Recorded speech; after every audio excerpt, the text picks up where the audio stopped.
What's going on, teamers? Welcome to DigiPod, the digital podcast. I'm your boy Varney, and today it's just me, it's just Mike, and it's just Dan. Just us. No interview today.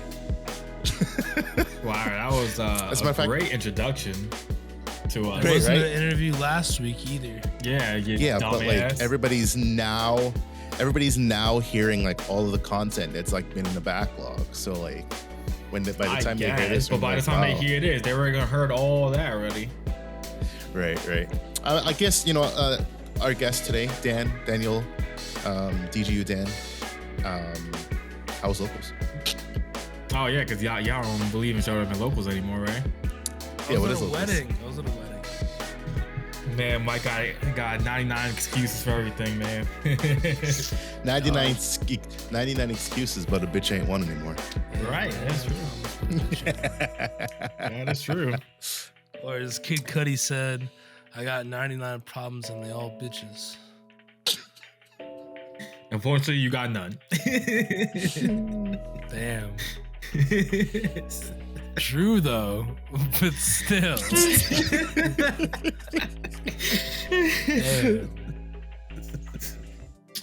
Oh my god! Well, guys, thanks for coming to the pod. We'll wrap it up early tonight. Yeah, right. Just tell us when Mike gets roasted.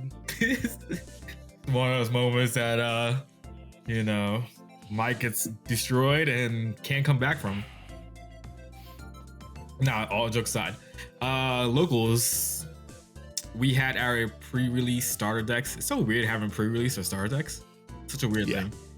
So particularly for these, because they're not like the Beelzemon ones where you got like the whole spectacle of the Beelze Cup. It was just a pre-release. A pre-release cup that we had no rules, no nothing to that we know of. Come to find out, is you use any deck that's black or purple, monocolored. So that was that. We had 10 people, maybe. I don't remember how many it was. We had 3 new people too, which was cool. Who knows if they're gonna be consistent or not? We'll find out in the near future, right? So I played Black or Gray on myself with some of the new stuff because I had a lot of red, so I had to like make some makeshift things, not even test anything, not even know what I was throwing into it. And not have an X anybody, it felt weird.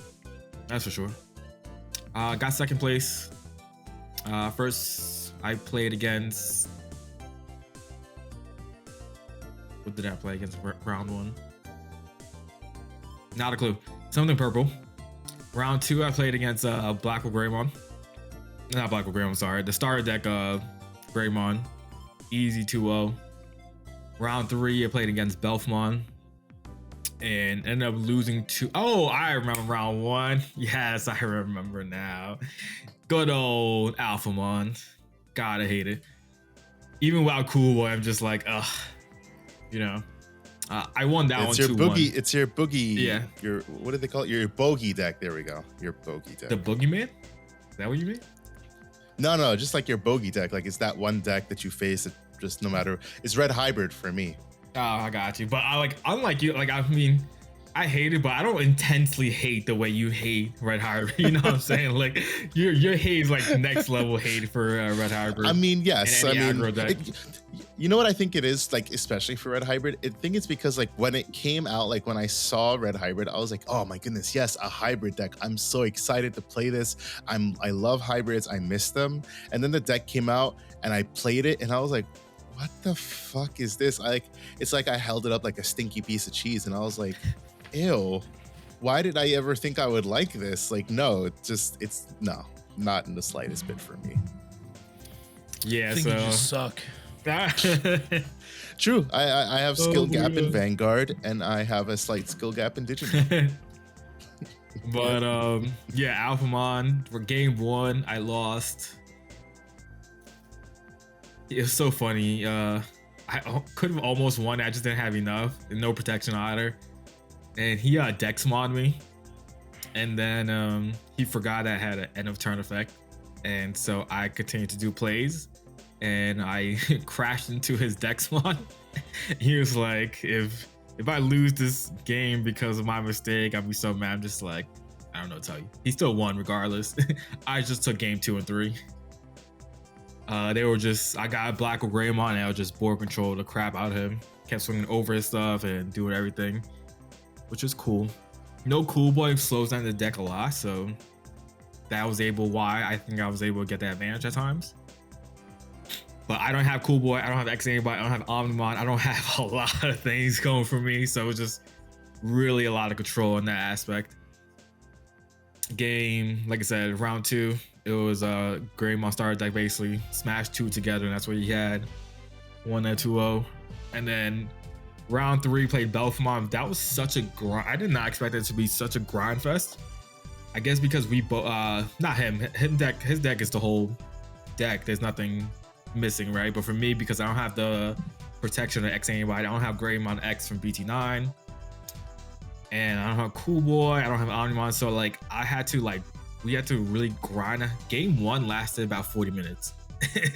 It was such a grind fest to because he would go sleep mode and then I'm like, all right, let me try to raid into it. He will negate, then I'll go Gaomon, try to swing over it, and kept going back and forth like that. And then game 3, I had a misplay where I raised for no reason, and I always, that's one of my things, don't raise for no reason. And I ended up doing that because I thought I was going to be able to go for game, so I was like, let's raise. But he had 2 sleep modes with both of the rage modes underneath, so it has 2 negates, 2 protections. He had a blocker as well, something like that. And I had a War Greymon A stack, a Black Greymon X stack, and then I had another stack of Metal Greymon stack and raising. So I decided to raise the Metal Greymon, and then I did all the math afterwards. That's when I messed up. I should have done all the math prior to see if I would have had game, and I couldn't game it out. No matter what I did, I had 4 memory, I think it was. I just couldn't get around 2 negates plus the blocker on board, which then he could potentially have another blocker because he had Digimon Trash. So if he would have negated, add some on effect. And so I just Hades forced his board, killed all his tamers because he had 2 Kiratas on board. So I killed the Kiratas. When in doubt, Hades forced it out. But it feels bad because there's no X anybody, so you have to give the full 7 instead of 5.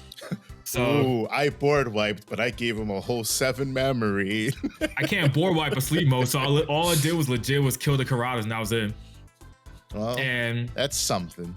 Yeah, because Belphemon can't blow them up, but Karada's effect at end of turn can. And so I had to get rid of those because he would have killed my stacks, and I had the ace on board, so overflow happens, So I was trying to protect everything. And then Belphemon comes out and killed the Metal Greymon, which then I need that Metal Greymon to go for game the next turn. That's why I said that was my misplay. I raised too early.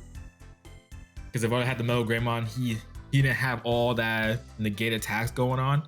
And so I had potentially had I had a Black Greymon in my hand, so I could have done more things to it. And so I ended up losing 2-1 in that matchup. Got second place, so I still got the winner stuff, which is just the Omnimon Zor with the stupid ass background, and then the Gabu X. Yeah, the silver. And then I got a play set of amazing. I got the play set of the Gabu X with the silver background. Another one that's ooh, amazing when we have a whole ass alternate already. Right, it's also gonna be fucking absolutely useless once BT-15 comes out. Well, no, there are EX5. No, people are actually running. People are still running the Gabu X. Right. No, that card's fucking useless. I mean, yes, I don't disagree, but people are still running it. They're running it. So then, if you don't disagree, then why would you disagree with me right there, Varney? Well, because you're wrong. Because I saw people run it. Like when I saw people running Greymon X and Shine Greymon. But y'all still think I'm wrong for that. Or like when I told you that Reno was expensive because waifu tax, and you told me I was wrong. But that's neither here nor there. Oh, okay. You're wrong. It's okay. It's okay. Yes, it is. It is okay.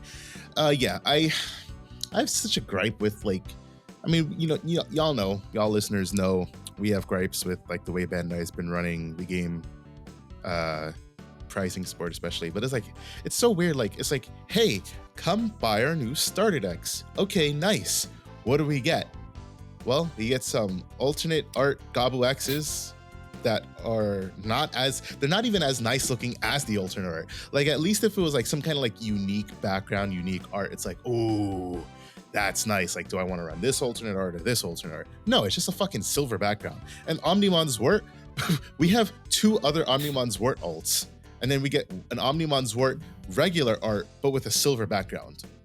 Ooh, useless that's cards. Definitely what we wanted. So yeah, which is weird because it's like retarded. And then we also got that same Zor in the reprint pack. So it's like, yes.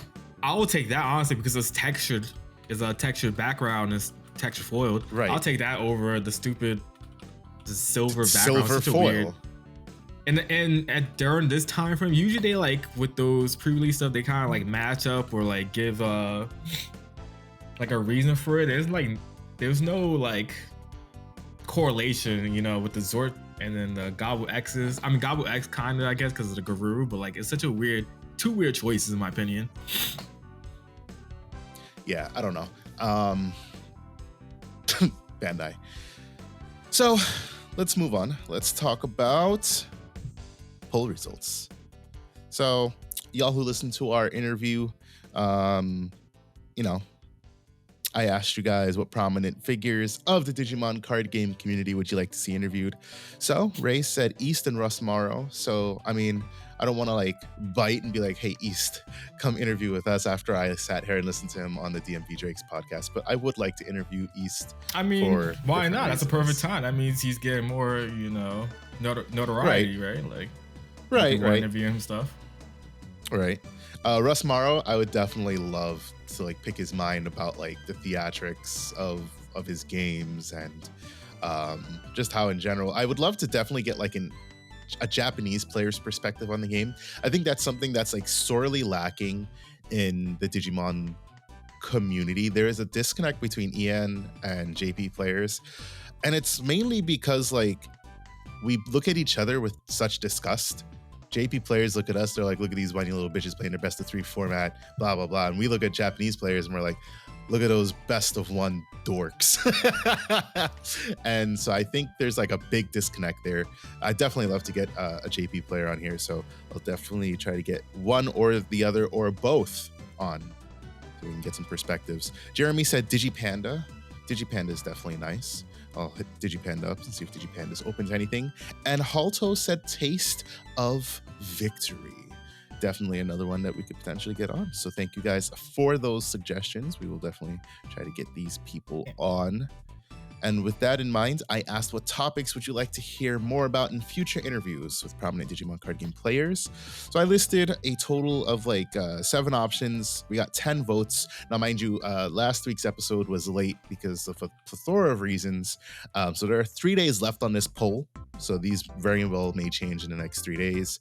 By the time you guys can see these poll results on Spotify, they'll probably have changed. But as it stands currently, we got 0 votes for deck building advice. And I did say, oh no, maybe Damn. I just had 1. I thought I might have put choose all that apply, but probably didn't. Either way, nobody said deck building advice. I think everybody's like, yeah, I think we've got enough of that between past pods and being in the Discord, you know, that's fair. We got 1 person who said meta insights. We got 5 people who said card design, which is an interesting one. Because, I mean, in a way, card design is very personal. I mean, I think that's one thing that kind of like, for me, that kind of feels true for Bandai. Because, you know, we talked about it on pod with Huang. We went into BT-14 or BT-13. We were kind of good. BT-14 bought us Fenry with Alliance. EX5 came along and you're like, all right. And then there's BT-15. And then you see Apocalypse. And you're like, huh. Did you test any of this? Whether it's Garurumon with Apocalypse by himself, the effects that Apocalypse can grab, like it's just like the bubble of things.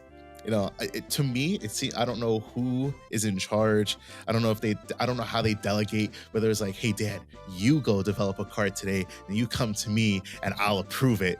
And then, or if they get together, like, all right, here's a bunch of shit that I thought about. Let's see what we're going to put on what card. Like, I don't know.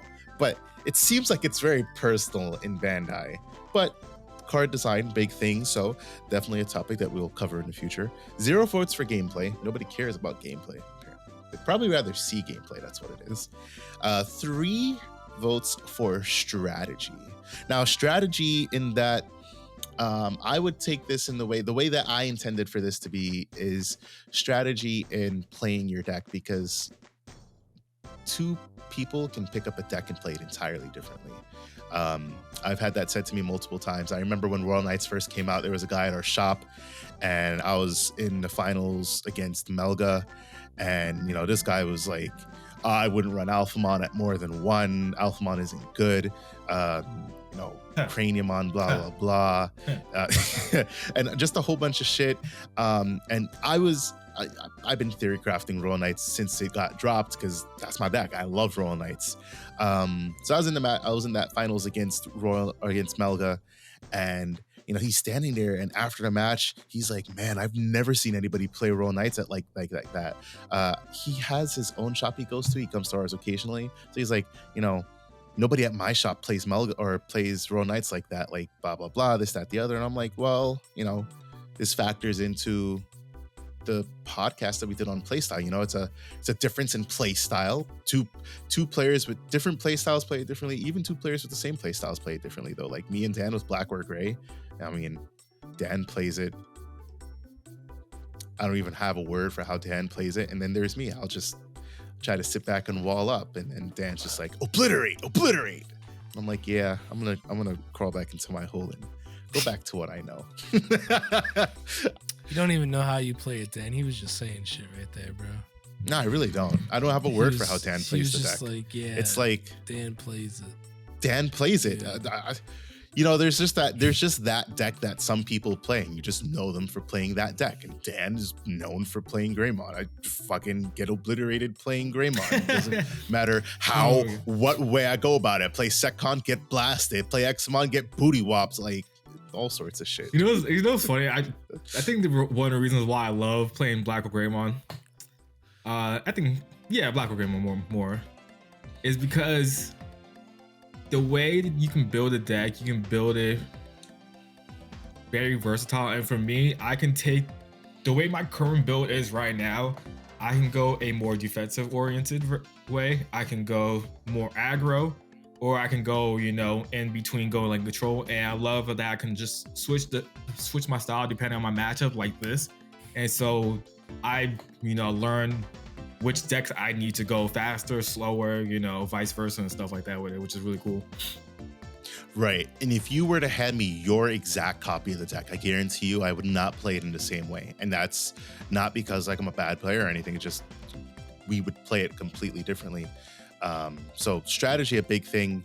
So that's definitely something we can explore in future pods. Maybe the poll question I'll ask around this time, or I'll ask it for the Q&A, is to get a gauge on what decks, what things you guys would like to hear strategy about. But the last 2 options, we had 1 vote for tournament preparation, which I think is a fairly big thing. Sometimes it can be a thing to get into the mindset for a tournament. I coached a player who made it to top 8 at a tournament in Australia. And a big thing that we focused on there was tournament prep. Like, what's my mindset going in here? Like, there's nothing different about the deck that I'm playing, me speaking as him. It's just, how do I get into position? How do I position myself to take advantage of, the however many hours we're sitting here, however many mirror matches that I'm going to sit through, whatever other, things. Definitely a big thing. Tournament prep's a big thing. So all good topics. Hold on a sec. Mike, you heard that? This man coached someone and got them to top 8. Who knew that Varney's Metafy be working? If y'all didn't know, Varney is somewhat decent. Just he's okay. I mean, I would okay. say he's decent. That's a lot. Yeah, he's okay. A guy named Varney. But yeah, definitely good topics. Whatever content creators we get in here, or honestly, whatever people who play the game. It's not even just limited to content creators. If you guys have any suggestions for just good players, we've interviewed Lychee in the past. We interviewed our guy with the original horse deck, Ancient Troy Secon. So, anytime we can get our hands on just a person who's good, who's got good advice, good tips, good game knowledge, we'd love to get them on pod.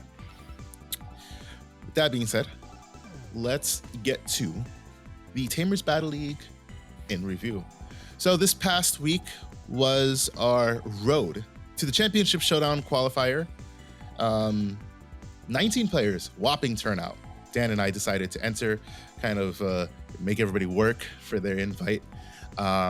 We had 9 players, because there's one person who did finish the season in the top 8 who unfortunately cannot participate in the Championship Showdown. So we had 9 invites to give out from the qualifier, and 9 invites were given out. So congrats to those 9 players. I will not tell you who or what won the event, because it was nobody that qualified. All I can tell you is that I made everybody work for it. I definitely did. Yeah, Varney cheated. This is true. I did cheat. Varney took a game loss. I did take a game loss. Gave myself a game loss for swinging and deleting something not in DP thresholds, which is a reminder that you guys should know your opponent's effects. You don't have to know them all. You should have general knowledge. What you should be doing, right? Because what I did is I swung BT-13 Gallant and I said delete Gaiomon. What should be said is, okay, what's deleting me, right? It's not to say, well, you can't do that because I know your effect. Sure, I don't expect you to know everything. Ask, what effect is proccing? Can you read me the effect? Because also, like for me even, Varney should have been like, what DP is that Gaiomon at? Yeah, facts. Yeah, right. I should have, right? Varney's right. Trying to victim blame here, bro. Like, Varney's like, yeah, it's definitely your fault that I misplayed this and deleted the wrong thing. Right, yeah. I mean, totally, right? I'm never in the wrong. Toxic head judge, that's what I'm named in the chat. But no, for serious, make sure, if you're unsure of an effect, or if you just make your opponent read their effects for you, there's nothing wrong with that. As long as you're not doing it like constantly, like, oh, can you read that effect for me again? Can you read that effect for me again? Can you read that? Because that happens to me at locals by a certain player. Gets me agitated as shit. But again, there's nothing wrong with it. It's just the main thing you're trying to clarify is, because sometimes even I forget about my effects. Somebody clarified an effect with me. I can't remember what it was. And I was like, oh shit, yeah, you're right. I'm sorry, I can't do that.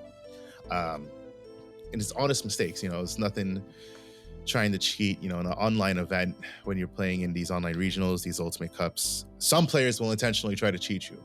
All right. That's a fucking given. So because of that, like, you should definitely have more knowledge of the decks that you're going to face, mainly the meta decks, rogue decks. Don't expect you to know everything. But I would also generally say people going into large events playing rogue decks are generally cool people. I don't think I'd see a cheater play Mamimon or, shit deck. But I definitely see them play Shine Gray. We've seen that in the past. So big thing there, big lesson there for all parties involved. Championship Showdown is happening this Friday, October 16th. It is a single elimination, 16-man tournament. 3 rounds, no ties. The winner takes home a Misa Deck Tech Gem Tech 3, shouldn't that be 4? Box. 4 what 16 rounds people. did I say? 16 people should be 4 rounds. Did I say 3 rounds? Yes. My bad. 4 rounds. 3. Oh, sorry, I meant 3 games. 3 games, no ties. Should be no, it will be 4 rounds because we're not having any ties. We want to make sure every result is as clear cut as possible. We don't want to deal with any time stalling tactics or anything of the sort. So that's our championship showdown. Friday, 7 p.m. And then Tamers Battle League Season 2. We're targeting December 1st for our startup date. We'll run for 2 to 3 weeks in December before we take a holiday hiatus, resuming in January. And in January, we'll be using EX05 proxies because Nationals will be right around the corner from that point. So we'll have 3 weeks of practice essentially for Nationals. In the interim between Tamers Battle League Seasons 1 and 2, we're going to be taking a 2-week hiatus on October 23rd and 30th, I believe the dates are. because I will not be in town to do those events. And then throughout November, what we're going to be doing, well, the 4 weeks in November, we're going to be having tournaments for you guys. They're not going to be TBL sanctioned, so no points to be gained or anything of the sort, but we'll have regular prizing based on what's left at the end of season 1 of the TBL after all of those prizes are given out. So basically still a locals for you guys. And if you guys are listening, if you guys ever wanted to join in, you didn't want to get into a TBL for whatever reason, locals, right? It's essentially your online Friday night locals. Come join, come have some fun. But yeah, we've been moving fairly quick with today's pod, so let's get on to the main topic. So today what we wanted to do is we wanted to revisit our BT-13, we wanted to revisit the definitive BT-13 versus Royal Knights meta tier list. And the reason we wanted to revisit this is because, you know, I felt very strongly about this, and I know Dan and Mike did as well. When we made this tier list, I felt like we had a pretty good grasp on the BT-13 meta. It was something that we were all looking forward to. Me, Royal Knights, Shine Gray, Mike, you know, he was on his way to Shine Gray stardom and then never played, did there? He sure didn't. And then, and you know, Dan was looking forward to. Sure, you were, buddy. Sure. I've played it more times than you played it. You bought it, max rated it, and then played it one time, and then sold the deck immediately. This is true. Okay. What you didn't see was I play it a lot when I coach. Unfortunately, now I don't. But yeah, and Dan was looking forward to it for a plethora of reasons. So I mean, I felt like we had a pretty good grasp on it. And I mean, what we're gonna do today is we're gonna look at this list. You know what's the ironic part of all this? What? Going into BT-13, I was like, I'll touch Shine, but like I'll probably won't be too much into it. Yep. Out of all three of us, the one guy like Sean stuck to and like played the shit out of it was me. Yes, this part. is very true. It's your 19th place regionals deck profile. Yeah, I sure. just kept playing Hunters and Yeah, Imperial You did. and Mastermon. Not even Mastermon. You stuck to Hunters. Yeah. And Hunters Imperial. like resonated with you. I think just coming from Cross, it was just like native. But you know, our goal is to look at this tier list. And the reason we're doing it on pod is because, I mean, this was an hour video that we recorded originally. So the podcast is kind of a perfect ground for us to revisit it and kind of see what was what and talk about it unhinged without being like, damn, we got to keep this under. We're already at an hour. We got to keep this under. So to explain, when we created this tier list, we defined our categories as meta-defining, contenders, rogue and sleeper picks, pilot-oriented, fun time, and why. The reason we decided on these categories were because we didn't want to be contained to this is a tier 1 deck, this is a tier 2 deck, this is a tier S, tier A+. Like, we wanted something that was personal to ourselves, but also I think Digimon's getting a little bit more fluid in the way that like you define decks. For example, like Black or Gray isn't it's tier 1, right? Like we can all agree Black or Gray is a tier 1 deck. But then when you talk about tier 1 decks, then you're gonna have this like big ass list of tier 1 decks. You're gonna have like a semi big list of tier 1.5, and then you'll put something in tier 2, and then it's like, well, what makes it tier 2? And then there's like a lot of contention as to, and I'm like, no. Let's get past all that. Let's put some English definitions on it, things that everybody can generally agree on. When we created this tier list, meta-defining, the thing that we talked about with meta-defining was the other decks will have to play around these decks. And the decks that we put in meta-defining, Shine Greymon and Royal Knights. Boys, how did these two decks go? How, based on your general knowledge of the format, without looking at tournament results or anything, how did these two decks perform into this format so far? Meta defining. Yeah. Shine Greymon. You want to know how many tops it had? How many? Take a guess. Take a guess. We're only looking at regional results, not ultimate cups. Yeah, I was about to say, how many regionals have we had so far?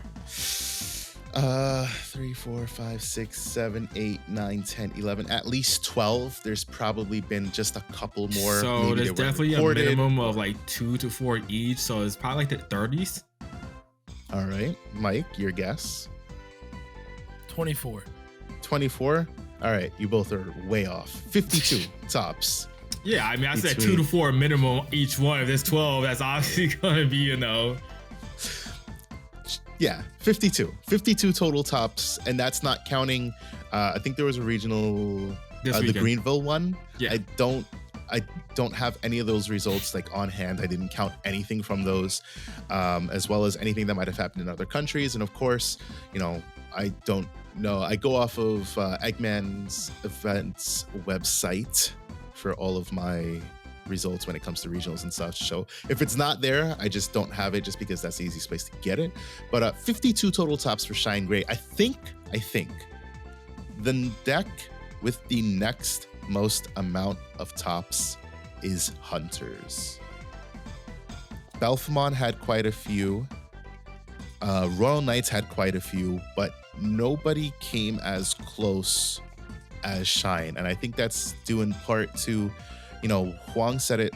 He said, like, in Latin America, like, Shine Gray is dominating. Is very dominant down there.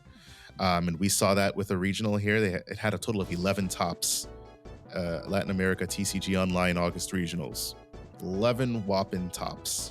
So you take those away, it still sits at 44, which is double what Hunters has topped, which is 22.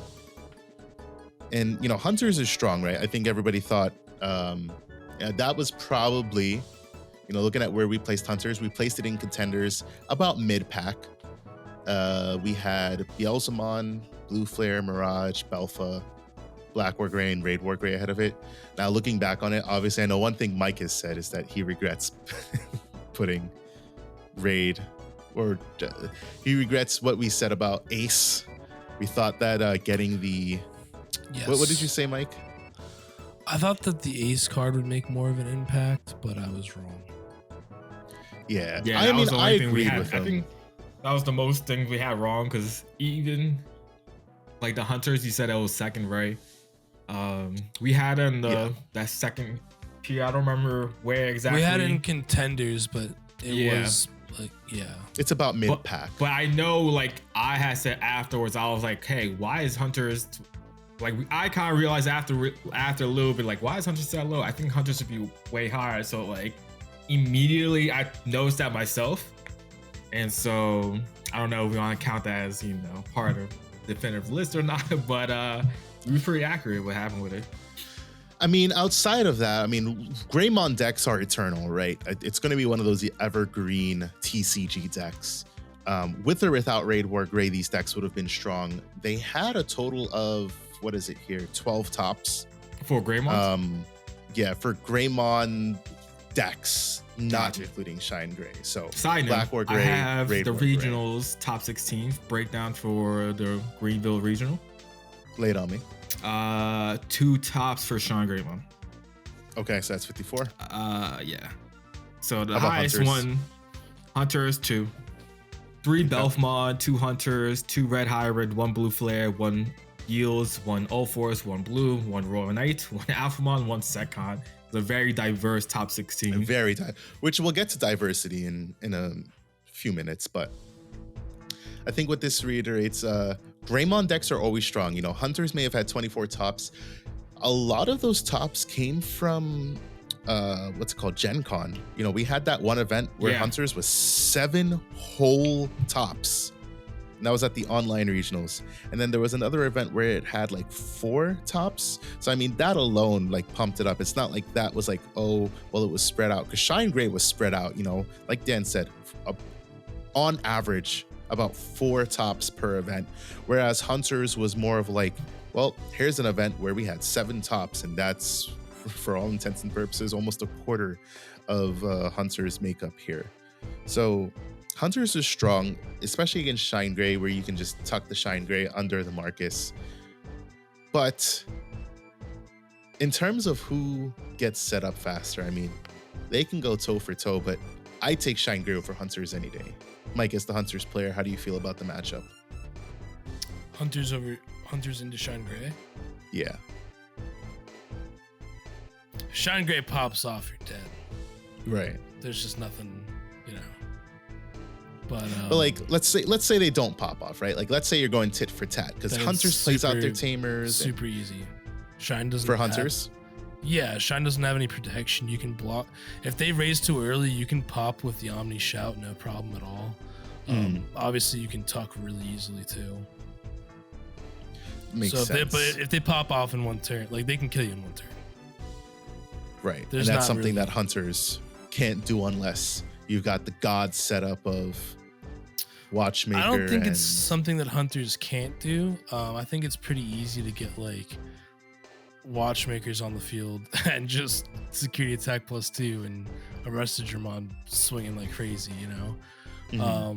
But typically with Hunters, you get a lot of early swings off while you're doing your setup, so it's not something that it has to do often. Right. Me looking into that matchup, I mean, I think that's definitely, Dan, I think this was like a point of contention back when Gen Con was happening. You know, we were talking with some of the members in our Discord, and we were talking about Shine Gray into Hunters and why, like conversion rates and all that stuff. And I mean, at the end of the day, it turned out that, well, you could play Hunters. Hunters is strong, right? It's not like if we were gonna put Hunters on a tier, like yes, Hunters is tier 1 for sure. But you know, we had it in contenders because the idea was that there were going to be more decks that came out trying to punish Shine Gray than they were going to try to punish Hunters. Black or Gray is an example of that. You know, only had a total of 12 tops. We definitely had it like ahead of every other deck in contenders just because of what it's capable of doing. I don't think that's a slight to it. I think Hunters into Black or Gray is a very skill-based matchup. I think we've seen that over the weeks in the TBL especially. Hunters is capable of taking on any deck and going head first at it. There's nothing to say that, oh, well, I'm playing this deck, it's an auto lose. Like, no. You are, I think Hunters, would you guys agree? Hunters is next to like Black or Gray is probably the most well-rounded deck? Currently? In terms of what it's capable of doing? Yeah, currently. Probably. It's pretty good, but I mean, it can. Hades Force is a strong card. Hades Force is a strong card. Yeah, I think. But we've also seen. I think because we have a rise of tamer-based heavy decks, we're just gonna see now more Black or Greymon popping up. Like in this region, we have 1 or 2 Black or Greymon decks in the top 16. So I wouldn't be surprised if we see like less Hunters be in top 16 as well, because that means that's its native counter, Black or Greymon, right? Heavy tamer destruction. And so especially a lot of people are seeing Blue Flare, right? Even though Blue Flare did not top in the last regional. Actually, I lied. There's one Blue Flare. That was top 3. Top 2. Yeah, it was 3rd place. So with the rise of a lot of heavy tamer-based decks like that, those specifically Hunters, you know, Blue Flare, I could see Black or Greymon being more prevalent again because people are like, hey, there's a lot of this. How do we beat that? Black or Greymon, you know what I'm saying? Bleed them tamers, they're not doing it as much as, you know, as they would without them. And also the amount of sources that you're able to amass so that you're not as easily outable to Surai or Metal Gray Stun. Because with that in mind, you know, the other deck in the meta-defining tier, Royal Knights, only 16 tops. Nowhere near Shine Gray. But I would not say, even though, to Hunter's in level. comparison to like the other decks, right? I'm pretty sure at every single regional, there was minimal 1 Royal Knight top 16 though. Generally, on average, yeah, you could say 1 to 2 tops. So like that sounds bad when we talk about comparison because Shine Greymon has so much more compared to everybody else. But like when you look at it, and you're looking at every region, oh look, where's Royal Knight place? Usually anywhere between obviously 1 to 16, obviously. But like I see a lot of times where it's like a top 4 deck usually, which is always you know good. Yeah, and I think like good. I'm trying to find where it's at in the Greenville one that we just I think it had 2 in person, if I'm not mistaken. Royal Knights got 11th. It was only 1. Royal Just Knight. one, okay. But usually So we that see puts it it at in a 17. lot of usually we see it in a lot of like top 8 spots, I feel like. So like one of the biggest things about Royal Knights, my biggest thing about Royal Knights was if you can't respond to Royal Knights will run you over. And decks that do well into Royal Knights, Blue Flare, because Surai, and then there's Red Hybrid, because aggro. There's also, to an extent, you know, All Force. They have evade, so even though your bodies are bigger, they can just evade that deletion. They've got, or there's also, I wouldn't really say Mirage. You know, I would say in terms of the tier list, Mirage is definitely one we overshot. We thought that was going to be a lot better than it was. We didn't realize how big of an impact. How important the entering cards. Yep, exactly. Which was, I mean, it was probably our most egregious mistake, because that I would. What would you guys say that is? It's a great, it's a great ulti cup deck. Fun time. Like no, if I wouldn't I was disrespect fun time. I would not disrespect fun time. I would put it. Well, it's like even in I would just even put at it regionals at the bottom, results. I would just put it at the bottom of wherever our second Of tier. contenders. Yeah, I would just put it at the very bottom. Well, just because looking in retrospect, I mean, it's had I think maybe one or two tops at a regionals. Oh, really? But it was that bad? It was so unmemorable. Right, never mind. Don't remember this. I'll put Mirage on the third tier we had. Rogan sleeper pick. Yeah. Yeah, or at the top of pilot oriented. Because like even though we're saying like we're not talking about ulti cups because blah blah blah. Because ulti cup is Mirage very killed limited. it in ulti cups. It did work in ulti cup. We can't say that you know. Just because regionals it didn't do the greatest, it didn't do what it did in regional and both ulti cups. Right. I mean, it is. I would say rogue spot. I would put in the rogue spot. Yeah. So Mirage definitely overshot, but you know, again, we didn't know that the training boosts were that vital to that deck. Yeah. Yeah. I would also like to say, speaking of hunters, speaking of shine. Once training boost comes out, I think that the hunters matchup against Shine becomes infinitely harder. Yeah, because you're so much faster now. Yeah, and hunters you gotta set up with, you know. So like, I will say that. Yeah, I can agree with that. Beelzemon is another one that like sits. We had it ahead of hunters, and Mike, I think we agreed later on that hunters was ahead of Beelzemon. I think we spoke about it. I think when we pod. Well, it was in the pod that you were missing. When we had originally done it, my thought process was just like Beelzemon's a better deck than hunters. Right. Like, if hunters plays Beelzemon, Beelzemon's gonna beat hunters. That was my thought process. I still think that that's true. I don't think that that's wrong. I don't disagree with you. My biggest thing, but overall, Hunters is me, a better deck than Beelzemon. But I will also say, I think when we made this list, we weren't really swapping around like once we had put a deck in whatever category, I don't really think we changed the place. No, contenders and meta defining were the only ones we were doing that with. Everybody else below was kind of like but we purposely put, you know, for example, Belphamon, George, shout out to George. I'm not even gonna try to butcher his last name, but George was the first player in NA. Yeah, George was the first player in NA to have won with Belphamon, a regionals.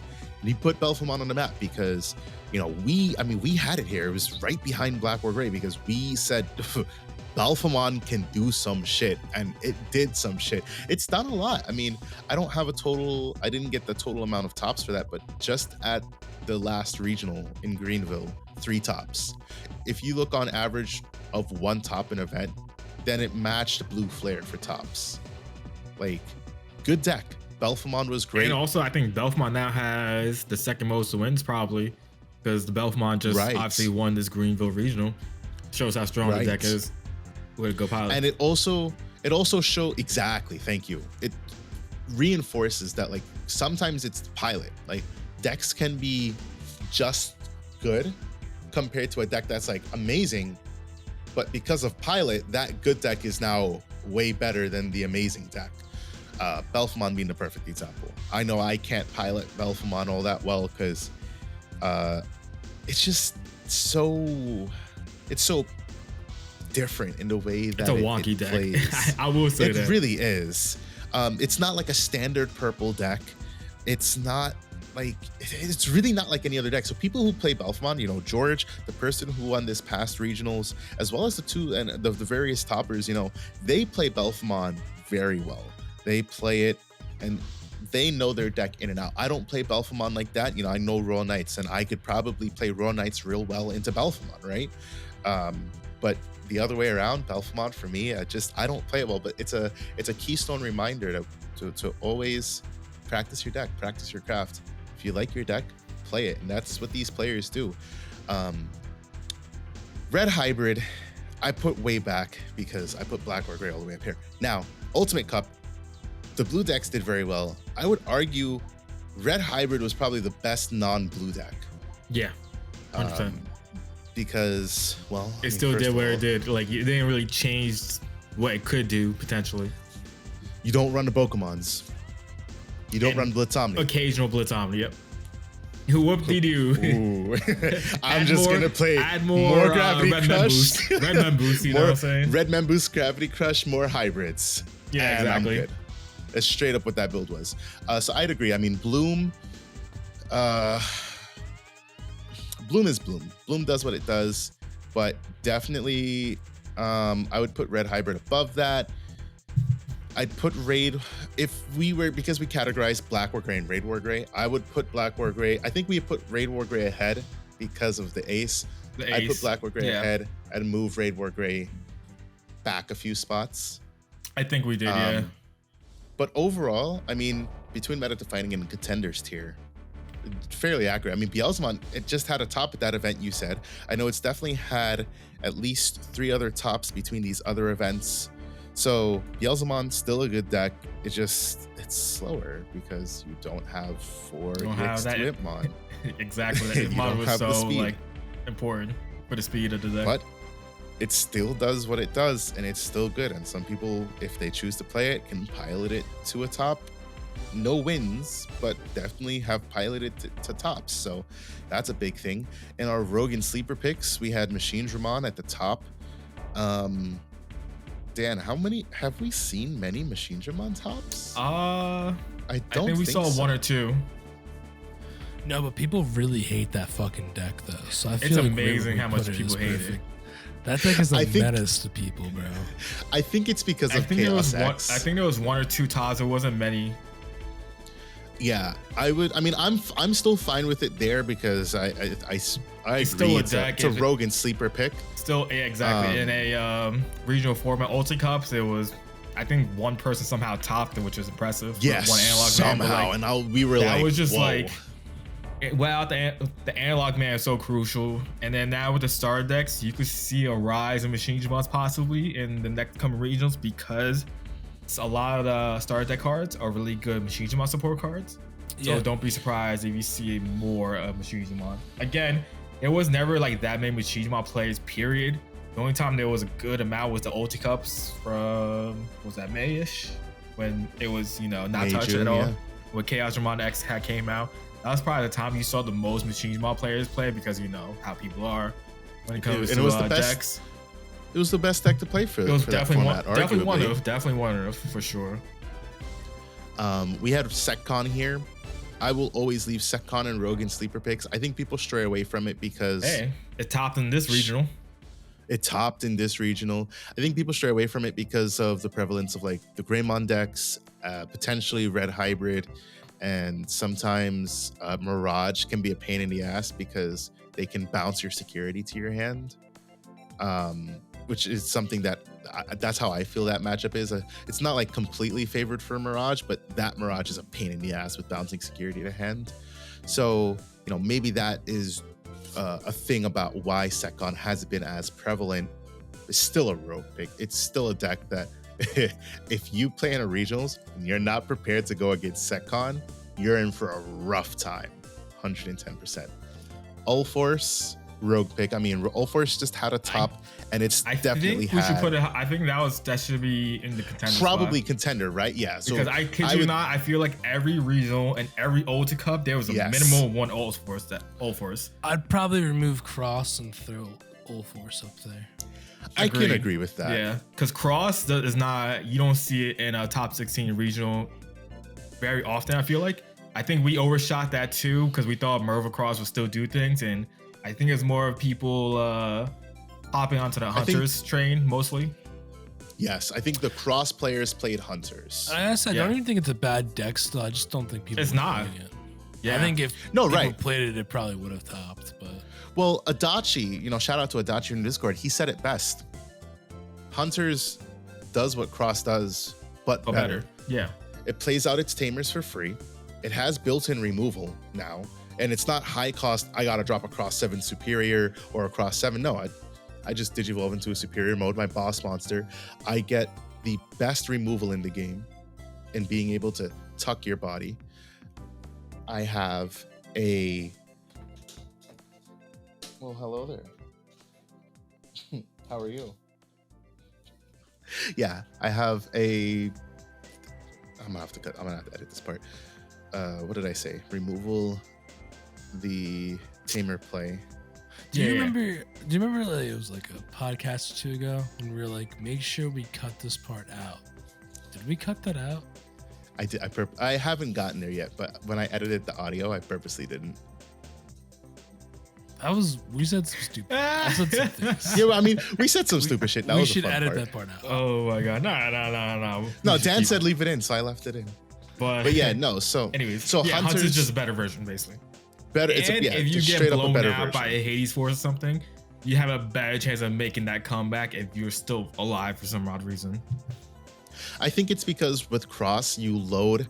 It's literally like suicide and load. Whereas with Hunters, it's more of if your superior stack gets blown out, then you like waste all of those resources there. Because with Cross, you're reusing everything. You drop a Cross 4, it gets deleted. You get like 3 sources saved or whatever, how many it is. And you just keep doing that. But with Hunters, well, everything just goes into the one superior mode stack. When that stack is gone, well, it's gone. And then you just basically start using more like newer resources. But I agree. I definitely think that those two can switch. We had Raid or War Grey X here because the tier list had War Grey X. Gallantmon. Where do we have that? Gallantmon's in a Rogan sleeper. Oh god, why do we even put that there? What were we I think thinking? because BT-13 Gallant was so strong. Yeah. But I mean, Gallantmon is Gallantmon at the end of the day. BT-13 Gallant is best in not even his color. He's best in Millith Loop and Royal Knights. So that's that. Dorbic was also a Rogan sleeper pick. I'd still agree with that because Dorbic is fucking retarded. Rogan sleeper pick deck. Agreed. That is the Rogan deck. Dorbic. Oh yeah, for sure. Now this one was for Dan, pilot oriented. Before I think Alphamon we put too high, and I think it should be in a rogue contender spot. All right. Because I think Alphamon has tier 1 strength. It just wasn't represented, and has, since without that extra sec +1, you can't OTK as much, even though it's kind of back and still does what it does, but everything else is just as fast, just as good. So I think that deck just kind of fell to the side for people, and you see like a top here and there. I think they probably have like maybe 2 or 3 max tops, I should say. And for this whole regionals run, I don't know. I know there's at least one. For sure. know.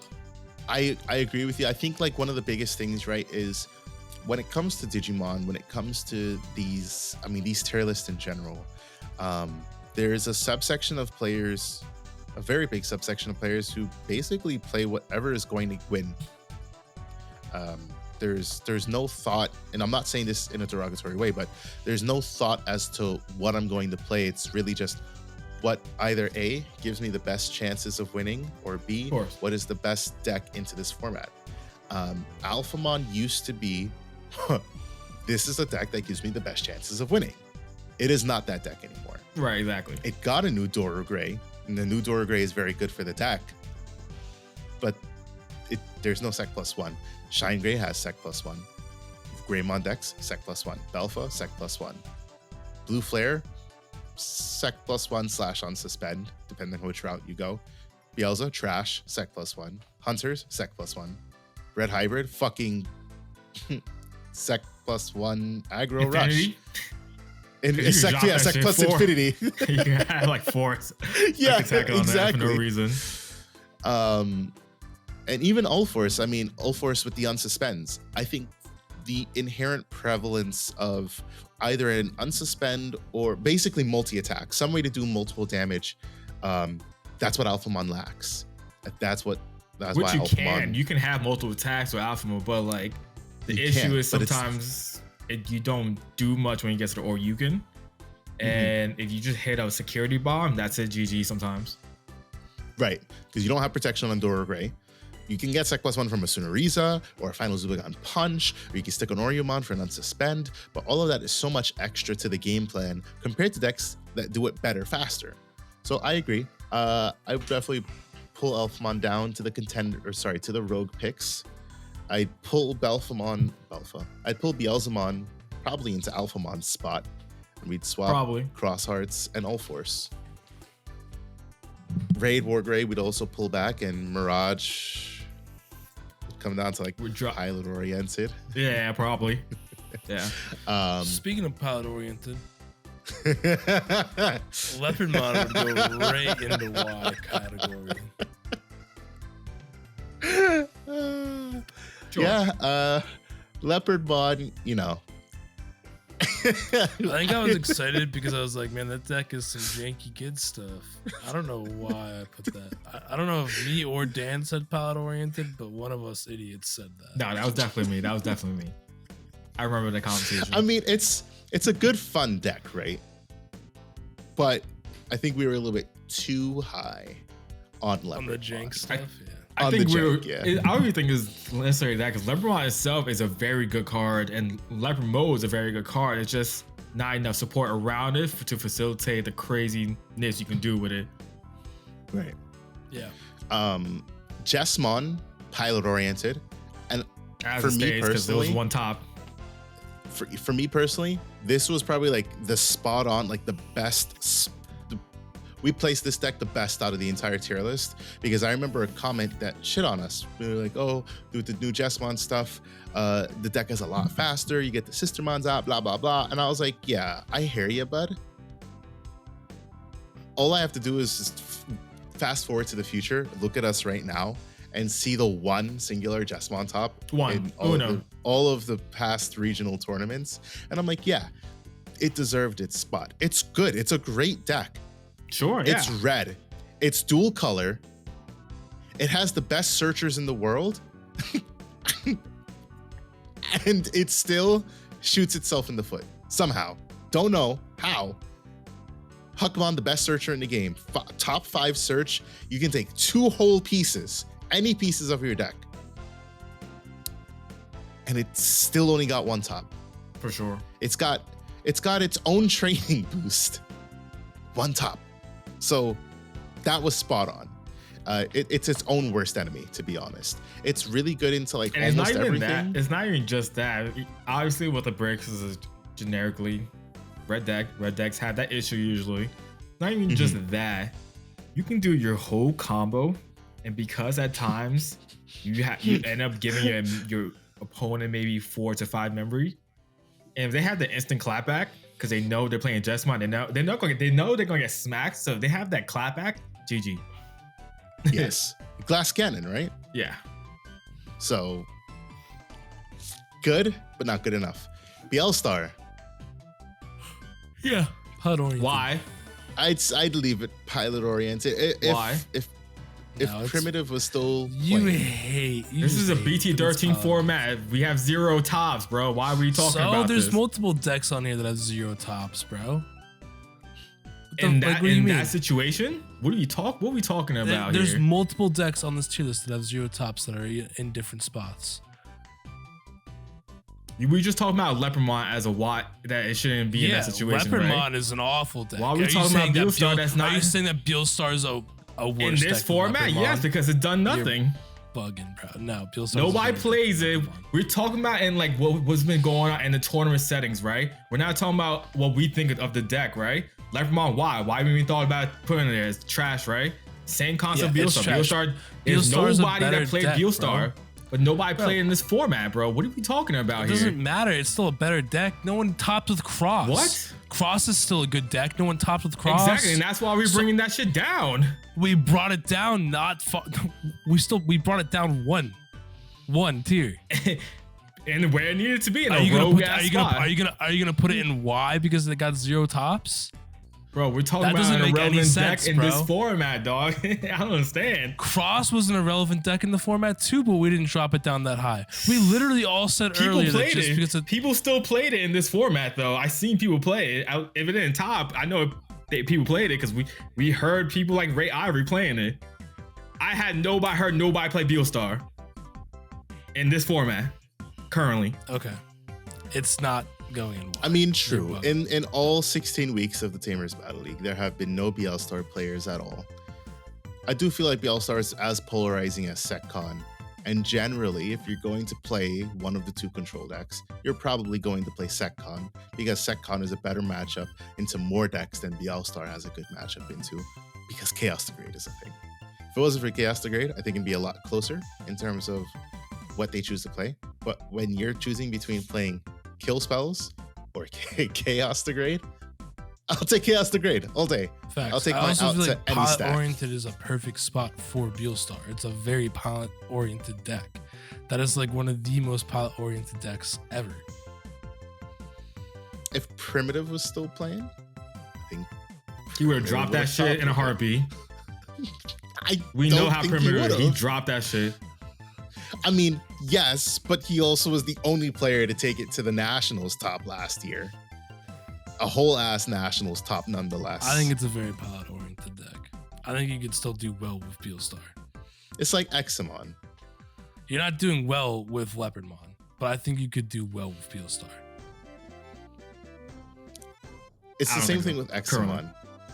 Examon, you know, I'll say it, without the promos, I mean, I'm not even saying that the promos like are a big help to it, but it's something, right? But if I had to play Examon into Shine Gray, I'd just fucking kill myself because I'm just gonna get DP reduced into oblivion.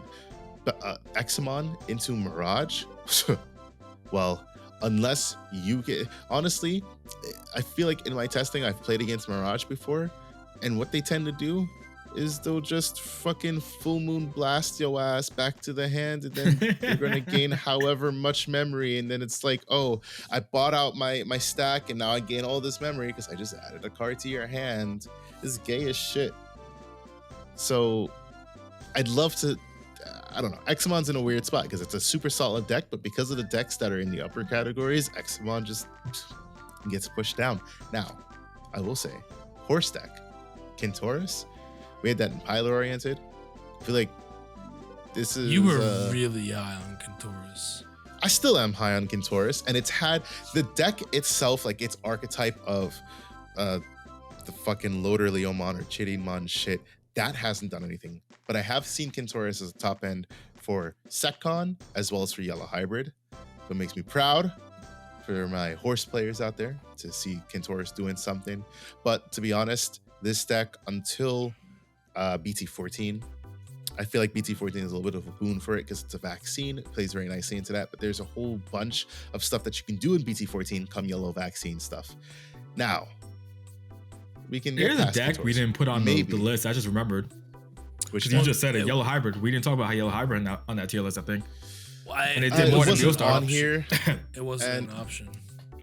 It wasn't on here. And yeah, it did definitely do more than Beelstar. It would be a rogue and sleeper pick, in my opinion.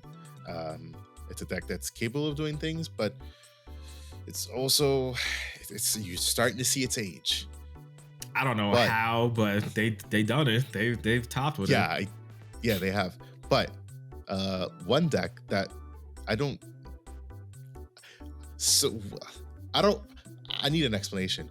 why did we put Ravemon in Because pilot? I thought it was going to be better than what it was. Even though for some reason it had a random top in Ulti Cup. Because it had a random top in Ulti Cup. I remember that, but like, both you and I played this fucking deck, and we were like, bro, what the? I said that deck was fucking garbage. Yes. I thought with the new support you could do more things, but even when you got to the burst mode, it still felt like, It's just bad. It's just like so the bad. fact that you have to kill yourself to do things, and then you have to wait till the end of your opponent's turn to get that body back. It was just it's just way too slow for the deck right now for the game. You know what deck is a true pilot oriented deck that we have in Fun Time? Fucking Turbo Omnimon Ultra S. Because that had a fucking top. That's more like at a regionals. That's more like did I high roll the situation? Yeah, it is. I don't know if there's much pilot orientation to go along with it. It's more just was my hand good? You need to watch Coach high roll people to oblivion. And then you'll be like, yeah, I can see why you'd say pilot oriented, because some people just have the best high roll hands ever. And that was Coach in the week that he was playing this fucking deck. I think high rolled the shit out of everybody. Did it get a top too? I actually think yes. It had a top. That's what I'm saying. Regional. It was a regional top. Right? Yeah. Somehow. Some fucking how. Dude. Somebody took it all the way to a regional top. Hands with it. It does things. That's what I'm saying. I would push up to pilot oriented. Chessmon. I just feel like it's not actually a pilot oriented deck though. Like the reason is we did our tiers the way we did them, right? Yes, it's not really a pilot oriented deck. It's just like you get lucky. You know what I mean? Yeah. I don't think that there's much like luck is part of the game, Mike. Yeah, no, for sure. But like a really good player isn't gonna make that Omnimon deck better. Yeah, they'll know to take the Garurumon over the Were Garurumon. Or some shit like that. You know what I mean? Though, like, I don't think it's like a skill thing. It's more like a. Listen, you go tell that to Coach, and then you tell him to don't fucking high roll me next time. I'm trying to have a fun time, and then we can talk. But until you tell Coach to stop high rolling me, then I want to hear it. It's pilot oriented. I feel like the fact that you're using high roll to describe how good the deck is doing means it's not pilot oriented. Like I said, you go talk to Coach there, buddy. Chessmon. Yeah, it's a shit deck. Sometimes where Chessmon's about where it's at. Yeah. Edomon, Mamimon. Now, Burst Mode, Rosemon Burst Mode. I don't disagree with us putting in Fun Time, but I did it top. Don't think so. I think it's better than I thought it was. Yes. 110%. I don't even. I think it's still exactly. I don't know. So like, it's not bad, but again, it's just like you're just playing weaker Hydreigon. No, like against Dan, like I felt like I had a better matchup when he was playing Black or Gray. I just had to see my shit, but like I felt more comfortable playing Rosemon into Black or Gray than I felt playing Bloom into Black or Gray. And that's mainly because Burst Mode is so strong. Yeah, for sure. Matchup. Because I get to suspend. Or were you playing Machine Dramon? No, you were playing Machine Dramon. When we played, yeah, right. Machine Dramon. And that, so like super helpful because the I get dude to that plays plays Rosemon beat me when I had Black or Greymon. Okay. Last week or 2 weeks ago. I definitely think it's a pilot-oriented deck. I will say, I'll say it here for you guys. I think, I was wrong. I don't think you should play it over Bloom. But if you like it, play it. It's good. But the things that there's like super niche scenarios, like Burst Mode, for example. You get to suspend the Machine Dramon and an Analog Man so that they can't redirect. You also stun them from unsuspending the next turn, which is nice. They can't swing into you. They can't get a redirect on the next turn. So it's nice. That's Machine Dramon. How many other matchups? Like, you got to think about the whole matchups, and I would definitely swap fucking dumbass Ravemon and Rosemon. Yeah. But that's that. Merva That was Loop. just Merva Loop because we decided that Cross was going to be Merva Cross. That was just Merva Loop. Mervaloop, exactly where it should be. It's shown to be a good deck in the TBL, but it's still, it's missing Too slow. like that one piece. I feel like Mervaloop with the training boost would have been good. Millithloop is a different deck, but yeah, but I'm just saying Millithloop were on here. Millithloop would have been a fucking rogue deck for sure. Cherubi, yeah. Armor Rush, yeah. Craniumon, yeah. Garudamon, especially without Saberdramon retaliation. And then Jumbo Gamemon, we were looking at this as fish deck. Yeah. Now, Jumbo Gamemon with Chessmon. I still can't believe we're not getting those promos for so long. I don't want to talk about it. Do we know when we're getting those other sets of promos? The Not a clue anymore. Nightmon. Not a clue. No clue. I want to say it's BT-15. That's so crazy. Yeah, that's what I want to say. We get the other promos Yeah. BT-14. Dracomon is BT-14. Dracomon and Destromon. The Destromon. Those are BT-14. They might actually come BT or EX5 because there's no clarification on because remember we originally thought that this stuff was coming EX5 because they listed 3 fucking packs, but it turns out no, it's BT-14. So there's some unexplained pack being included with EX5 that we don't know what's in it. Who knows? But I mean, that's generally our tier list. Definitely some decks that we swap the positions of, but for when you guys who are watching this isn't even a comment for you. We appreciate you guys for watching our content, listening to our opinion. These tier lists and everything, yeah, they're opinions. There are opinions. We named it the definitive BT-13 tier list because, to be honest with you, we're at SEO, YouTube SEO. We're trying to fucking get up there in the rankings. You want to know something? We got 2.9 thousand views on this video. Huang Zero posted his days later. Of course, he has a larger audience, but his video is probably up to 8,000 views. So there's we gotta fight, right? Now, because that was a big thing on Reddit. People were like, "Oh, I will say, you guys think you're all that." I will say that in comparison to everybody else's list, I think we had the most accurate tier list that was out there. I think for all intents and purposes, we nailed a large portion of it. I would say 90% accuracy ratio. Whatever. Yeah, Reddit really did not like our tier list though. Reddit doesn't like a lot of the stuff that we post there. They like our podcast, but so I guess sometimes it's by nature of being us. I guess I'm a no bullshit, no frills type person, and they didn't like some of the things I had to say. And I mean, to you guys who are listening, watching from Reddit, first of all, thank you. But some people just, if you felt that you could do better, you could also make content. Anyways, to the comment that I wanted to talk that we were talking about. To the comment that I wanted to make earlier about the Facebook post. And so the reason that I was going to tie this in is because it relates. Somebody today posted their Japanese player, and basically they were complaining about the format in Japan. They've been complaining about the format in Japan. They didn't like that Shine, when they were on BT-13 and we weren't. They didn't like that Shine was as freaking big as it was. It was the best deck in the format. No shot. It was kind of play Shine or go home kind of thing. You got Greymon tops here and there. You had Balphamon tops here and there.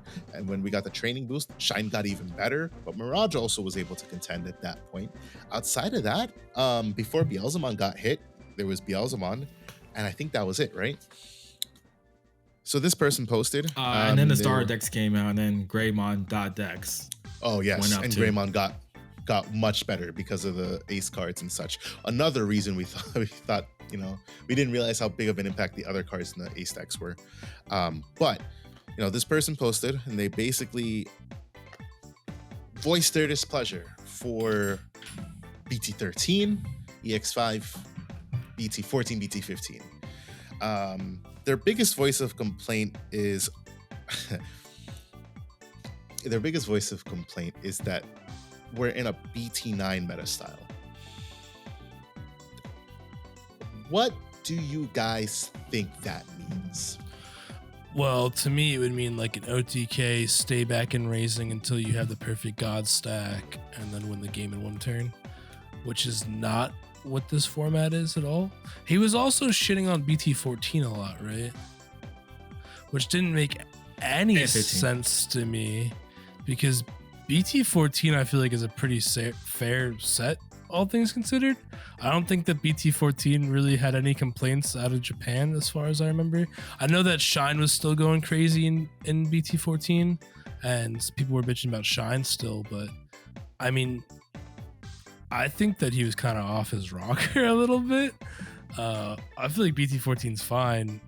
Even EX5 is fine. It's not till we get BT-15 that things get fucking out of control, in my opinion. So I agree with you. BT9 format means stay back in raising until I'm ready to murk you. Yeah. He defined it as, BT9, there's only 3 viable decks. I looked at that and I was like, wait, something doesn't add up here. As much as I didn't like the era of BT9, I don't remember only 3 viable decks. So I went back and I did the research. Did he say which decks were the viable ones though? Did you ask him what he thought? No, I didn't even give him the time of day on that. So I could name, let's see, Melga, Alphamon, Wargrey, Grandis, Black Wargrey. Yes, 2 separate decks. Security Control. BT9. What else was there? D-Reaper. D-Reaper was really good. BT9. Yep, good call. Yes, it was. There's only how many one decks more. is that? Is that 8 decks I said? That's right 7. There's one more. And you probably won't remember it. But it was a big one, surprisingly. And it was D-Boys.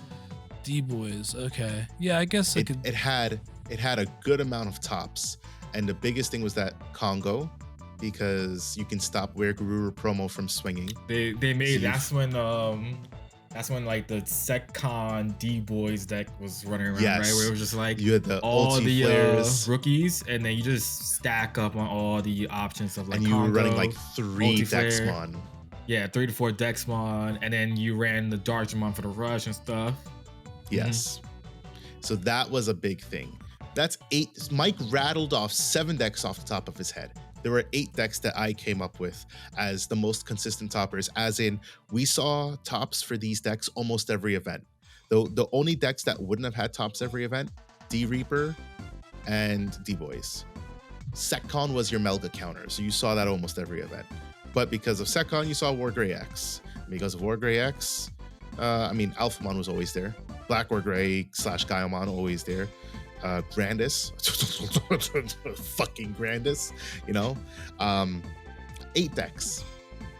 No matter how I feel about BT9, that was a versatile format. It was just how do I want to OTK my opponent type format? Do I want to swing through everything? Do I want to get rid of things? Do I want to ignore everything that's on the board? Do I want battle protection? But regardless, that was a diverse format. Can you guys think of a format where we've only had 3 viable decks? Like old school, honestly. Like exactly. BT1, like honestly. Exactly, and that's because, well, it's the beginning of the game. What else? BT5, Lord Knight. BT8 because, maybe? well, No, the Gabumon era. BT5 the Gabumon era. It was either Gabumon, Jesmon, or Yellow Hybrid. It felt like. I think that was probably one of the not only Yellow 3 Hybrid. decks. Because BT6 was Gabumon. I'm sorry, I mixed my decks around. It was Jesmon, Gabumon, and Secon. Like realistically. What's the 3rd deck on that one? It was those are the 2 main decks I remember. I guess, but was not that? really, Okay. because I didn't run into, if remembering that was Nationals format, I didn't run into any BL stars. I ran into mostly Gabumon. Agumon. I don't remember. That was kind of like the 3rd deck. But Agumons, But like again, the game just shut started out by random fucking cranium. Yeah, because you see a random cranium on GG. Yeah, that was so. But like stupid. again, that was early game. Like I expect that. When we get to BT7, 7 was hybrids. it's the best. Yeah, it's the best Hybrids. format to look at because that was blue hybrid, yellow hybrid, and then Jesmon. Imperial topped a lot, but it never won anything. Sorry, Christmas I'm thinking hybrid. BT8. Yeah, I don't think I don't think Christmas hybrid was until and BT8. then purple hybrid too. The True Ruby, True Ruby deck. There was a lot. There's never been a time. If anybody's ever complained about Digimon, the thing is being, if you complain that there's only 3 decks, you're lucky you got 3 decks. Do you know how many times in other card games where you wish you had 3 viable decks to win? Yeah, like Kashtira or bust, and that was recent. Like, that was what within the last year. Yeah. I mean, if anything, like BT yeah. towards the end of BT7, end of BT8, when it was like blue hybrid was 70% of the regional tops. That's when I'd say things were pretty That's like fucked. The closest, right? Right. But even then, like, I mean, see there was times hybrid. when Lord Nightmon was like, if you were gonna play BT5 competitively, Lord Nightmon was like the deck to play. But also, it's sure. BT5. But BT5 had a decks ton of different decks to play too. They did, but like, you know, in terms of competitiveness, like, I don't expect BT5 to have all these sort of viable decks comparing to, you're talking about BT9, bro, 8 decks. BT-13, I don't know about, like, the big thing I said, I responded to the post, and I'll say it to you guys, the biggest problem with JP format is that they're best of 1. That is their problem, because that encourages high roll, kill you as fast as possible before you can retaliate type decks. We don't have those problems in English because we're best of 3. Decks that come over and try to do that easily countered. Not easily countered, but there are more counters. Alphamon is the prime example. When BT9 came over here, Alphamon was still best deck of the format. It kind of shared the spot with Melga, but it fucking dominated in Japan because they also, Mike, they didn't have access to the Wergururu promos at the time, right? You said? So that was another big thing, because Melga wasn't prominent over there because of those promos. So like, I think I don't really know how they play over there. I know that some people in Japan could play with the promos, but there was a bunch of regions that played Japanese format that that didn't get access. I think it was like Indonesia. I know Singapore and Indonesia were 2 of the bigger ones. So I don't know, because I knew, like, obviously when that deck came out in America, we actually really didn't know how strong it was going to be. Yes. Like, I remember you talking about it. Yeah. You were like, this is my sleeper deck. No, because I didn't, like, no one, like, I knew that it was going to be strong. Like, we knew it was going to be a strong deck, but I didn't think it was going to end up becoming the best deck in the format after the Alphamon hit. You know what I mean? Yes. Like, and once that happened, I was like, this deck is really good. And obviously that resulted in promo Wergururu being hit to 1 eventually. So, well, that comboed with all of this new bullshit from fucking EX5. Yeah, but honestly, like, it's so busted now. Like, the new stuff is so busted that, like, I don't even know if you'd. Like, oh no, you would. Yeah, you would. But, like, with, the new stuff is crazy BT10, too. right? With Cross dominated over there too. And then, I mean, obviously it got hit 2 weeks into it. But I have a feeling, because people were so prepared for that deck, that we would have seen such a rise in Blackwell Greymon. I was just going to say Blackwell Gray. People, you wouldn't have seen that crazy amount of W's of Cross. Because that was I was ready to build my deck with 4 Metal Greymons and 4 Mega Dramons. I was prepared for doing that. And then have 4 Blackwell Greymon and then go Omnimon Zord defeat. Like, I was prepared to just go ham on straight all, like, Tamer Destruction, because why? Why not? You know that's going to be a tier 1, arguably tier 0 deck. That's what they were talking about in, you know, their meta. What's the best way to counter that? I'm going to blow up their Tamers. They can't come back from that. Yeah. And then we saw the fucking rise of Merva Cross later on, BT11, and that was like, Jesus. Yeah. So I'm not even sure if Japan abused Merva Cross as much as the US did. No, we definitely did. Because there was points where I was like, damn, they're gonna fucking hit Blinding Ray and Gravity Crush. Yeah. I think they might have, like, before Cross 4 was hit, but I think after Cross 4 was hit, like, I don't think there was I think. Or did they get that? I can't remember when Cross 4 got banned for them because they got banned fast for us. Outside of like that section, we kind of semi follow what Japan does, but because we have so much knowledge of what Japan's meta is, a lot of people learn to counter what they're considered the best deck in the format, and so we don't have like that crazy amount of W's for that one deck. Like, I guess you could say like our format for BT-13, Shine is the best deck, but the only reason Shine is considered like the best deck, and there's so many people that don't even say, I don't think that's the best deck in the format, even though results show that they got the most tops, the most wins, I think, in total, because Beltmont's probably second now. A lot of people still immediately be like, I don't think that's the best deck in the format. And so like, that's because we've had the knowledge of being able to just study the game, their version, and then when that deck comes over here, usually the best deck, not necessarily flops, but it doesn't do as well because we're so, I guess, prepared.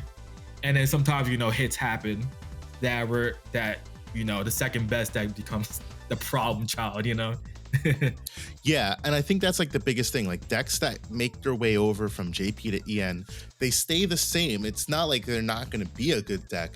It's just like if it was like here in JP, it'll be like here in English. Sometimes even lower than what you're showing right now, like on your hand scale, because also that best of 3 format kind of matters. It's big, right? Fenry. BT-14, arguably Fenry was the most like ferocious deck because you spit out 4 bodies and you can OTK, or you can put them at 0 and say respond. I guarantee you Fenry's going to be a problem, but it's not going to be as polarizing a problem come BT-14 EX5. The thing that I see coming over here that would pose the biggest problem is Apocalypse, but not even because of Apocalypse. It's really just because the whole Guru X engine. Yeah, because that fixes the problem that we would have in a best of 3 of consistency. Well, as long as I get into my Guru X, I'm going to be cycling through cards every fucking game. So that would be the only thing there. But really and truly, when we take a look at JP and then English, they're the same in a bubble, but the way that the bubble shapes is much different. Yeah. So that was like my big thing. That was what I retorted with. Because his whole big thing was that it was only 3 decks. It was which was dumb. Anubis, Apocalypse, and what was the third? Was it Fenrir? No, not even, which was like also beyond. It was Melga, because now the BT-13 stuff. He's talking about that being the top, the 3 decks. I mean, what's the biggest factor in that? There's one engine that's the same for every deck in that purple lineup, the Gurumon engine. So if they were to, hit that, would things change? I think that changes drastically for what the landscape is. But even though we're saying that, Shine is still a problem over there. Mirage is still a deck. Fenrir Lugumon just got support again. I mean, it's not the greatest support, but it's still enough support where you're like, I can run 8 the Lugumon now. That's consistency pieces. You have now a second, the champion, the low 4. I don't remember Soul. That's the low 5. No, it's Lugarmon. You get a second Lugarmon now. So like that gives it, or Haluga. I don't remember. I just know the guy's a rookie. It's got some more named pieces. So like that's also a strong deck still.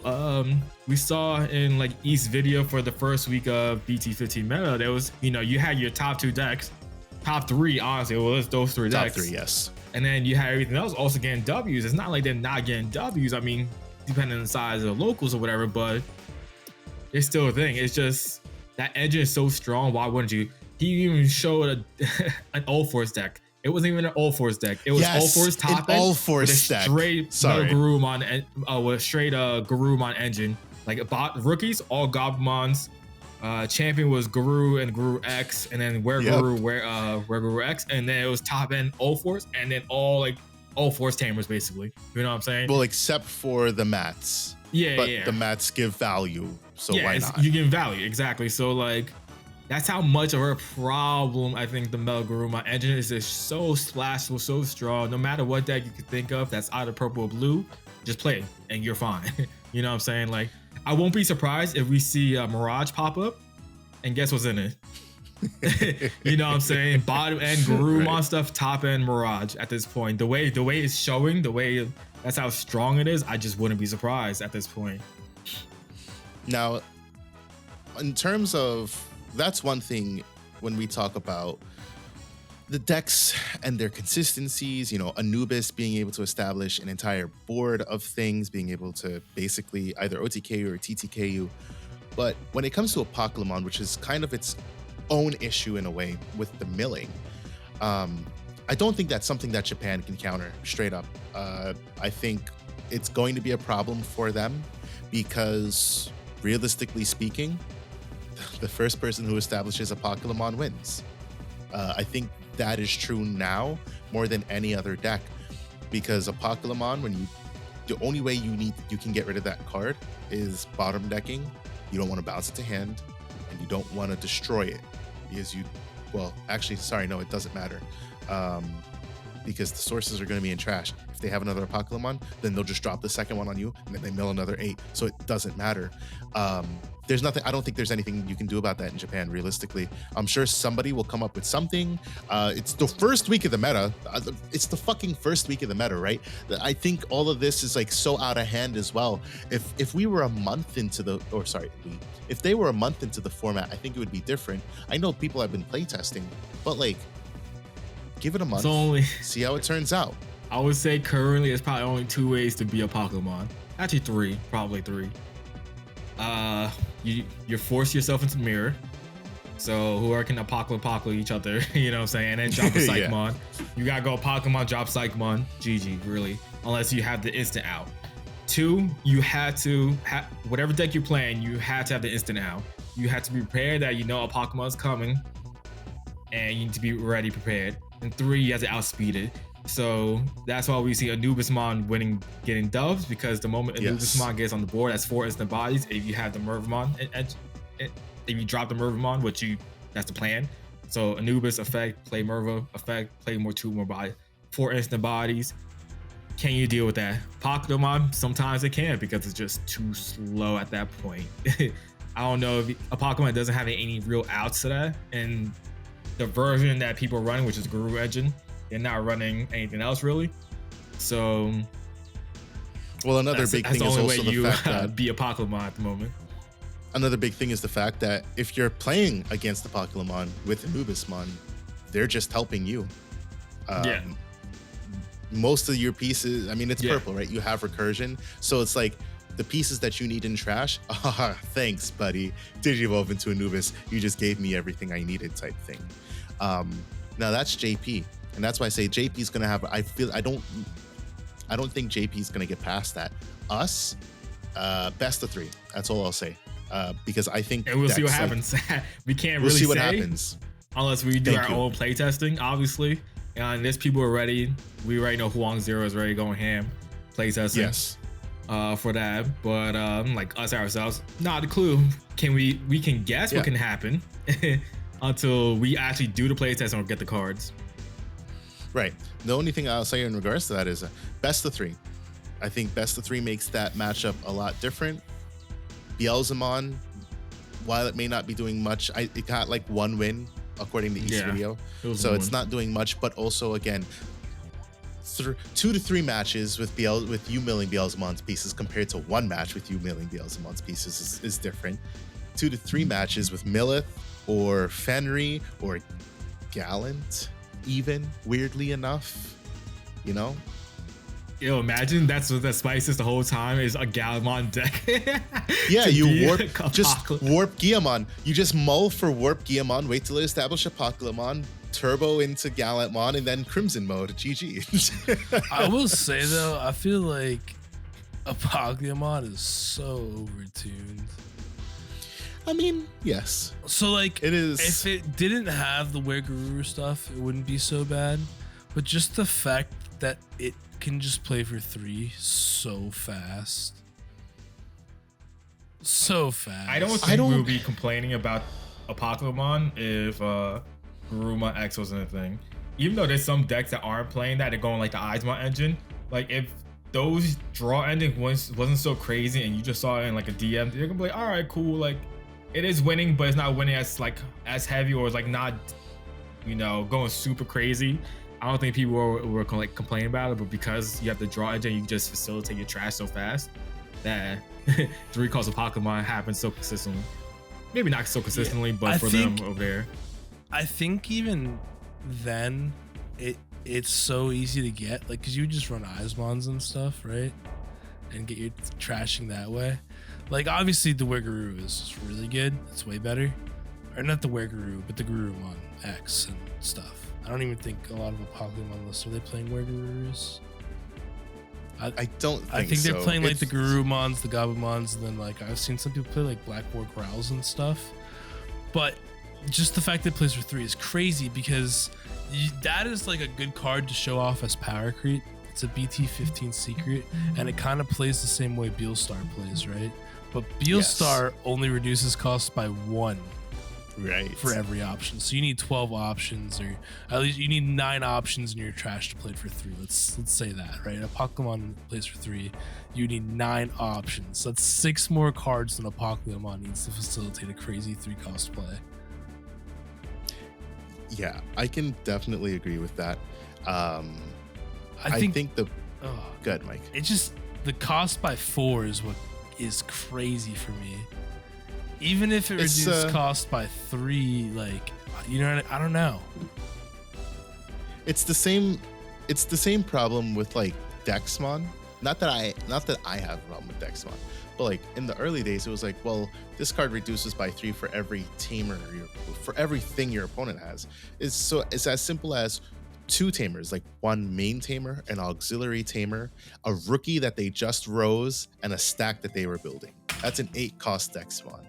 Compared to if that reduced cost by 2 for each, then you would have been looking at what, a 12-cost Dexmon? It's the same thing with a Pokemon. I do agree. I think 4 can be a little bit much. If it was just 3, and then you would drop it. What is its play cost? Like it's 15. Its play cost is 15.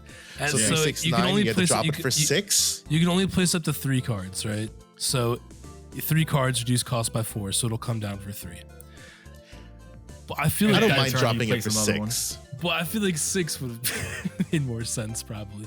But also, I don't think like even Chaos Mode. Look at Lucemon Chaos Mode. You know how much work you got to go through just to get that card to reduce?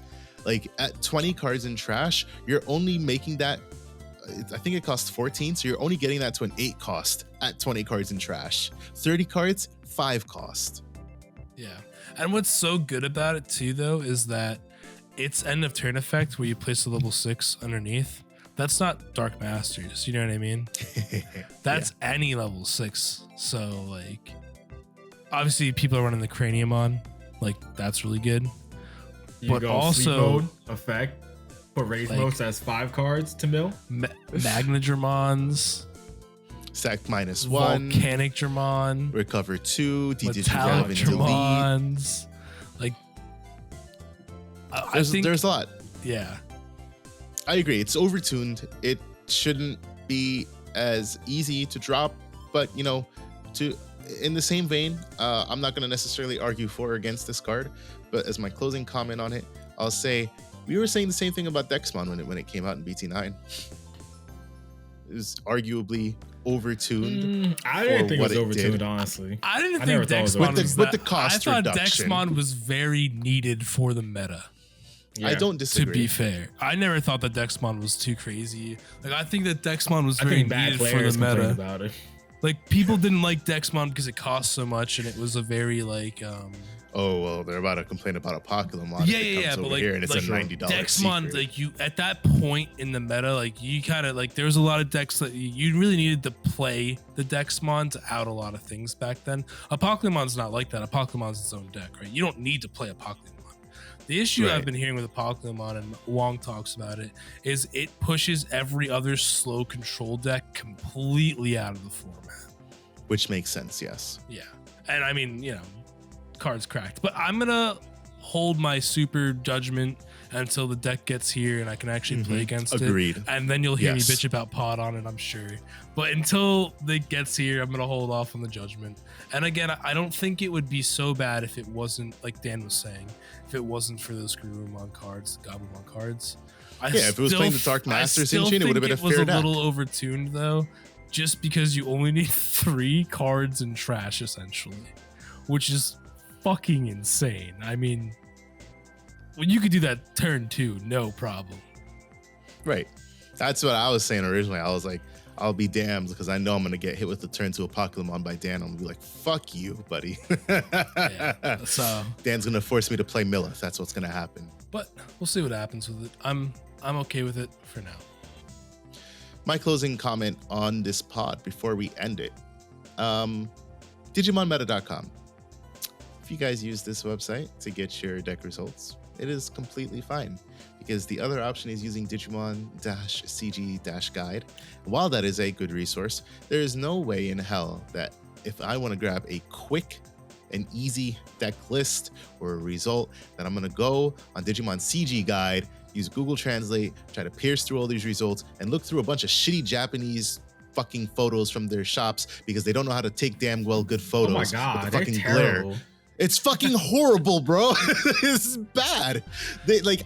Oh my goodness. I could go on a rant about And then it. they All like I'm gonna say cram is, cards together so you don't even know what card they have sometimes. It's like, oh, I hate when they do that. I hate when they just fan the cards out. And I'm like, what the fuck is that? What are those cards? This isn't even What a are deck those?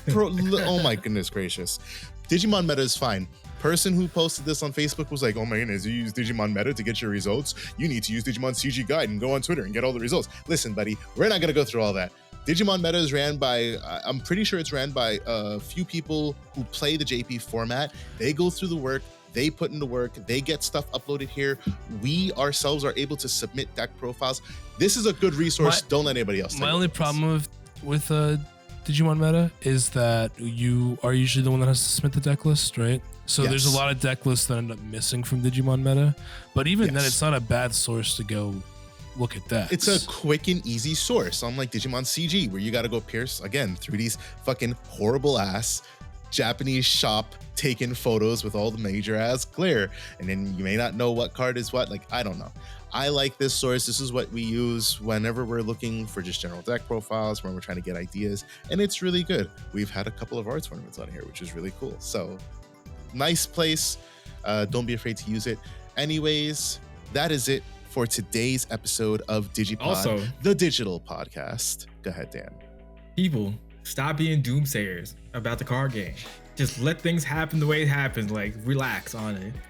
It's We'll not survive. dying. It's not going anywhere. Yeah, we'll survive. We'll be okay. We will. I've been in worse formats and other card games that have survived past this. Exactly. The fact that you're here and complaining says a lot, because I think by Means the time people a card care. game, by the time a card game would be dying, people would already be gone. Exactly. So those are the words, the parting words. So until we talk to you guys the next time, Wrap it before you slap. peace out. Oh my goodness. That is I terrible. don't know if you want to. No. Okay. Nah, you're rapping it Okay. before you slap it, baby. Oh, Ah. okay. Catch y'all on the next one.